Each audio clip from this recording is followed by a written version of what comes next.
Hey, this is Tyrone, and I just wanted to share a thought that I had with you. I had a revelation last night. It was a revelation.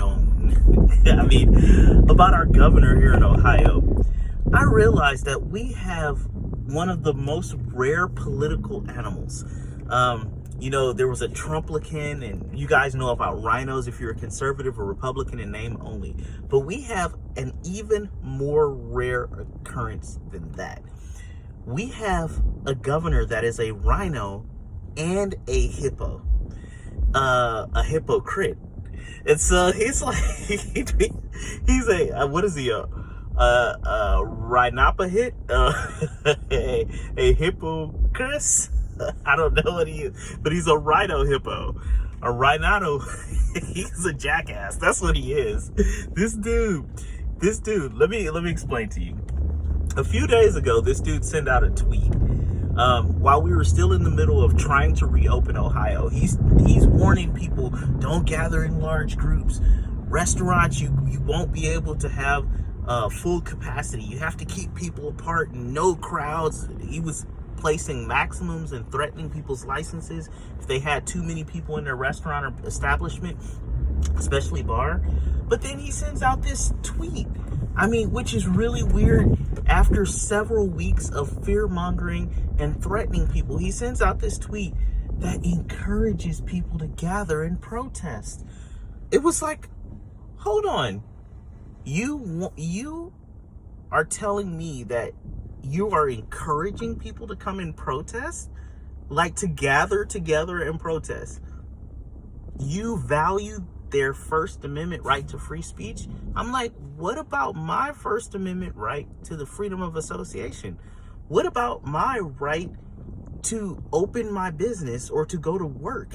What about my right to have a full establishment? This doesn't make sense. This was the emergence of the hypocrite.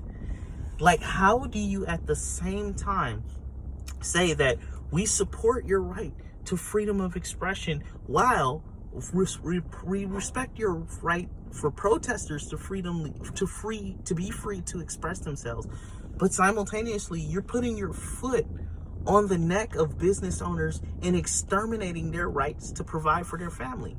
And many of these protesters don't even live here. They're being shipped in from state to state to raise hell. And then all of a sudden, the whole place catches on fire. The protesters turn into looters and rioters. And now, as a response to this, I don't know what this dude's intellect is or what his intelligence level is, but if he couldn't see this turning violent, he really needs to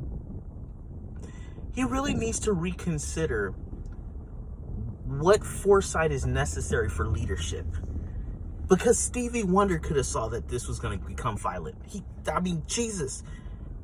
My grandmother in California was laying in a nursing home, barely conscious of the world, could have seen this coming. So the point is this dude, in response to the violence that was sure to follow, him welcoming these protesters into Ohio while the rest of us are locked down, his response was to shut down Ohio again.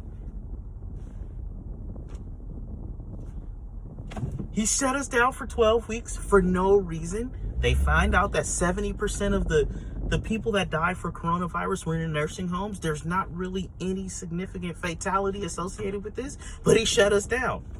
But he found grace and love and constitutional guidance for the protesters. He invited them in and they burnt the place down. Now he's shutting us down again.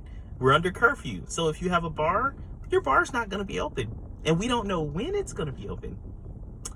Thank you, DeWine. A hippo rhino. In any case, I wish I was in Africa where these things were poached. God bless you. Take care.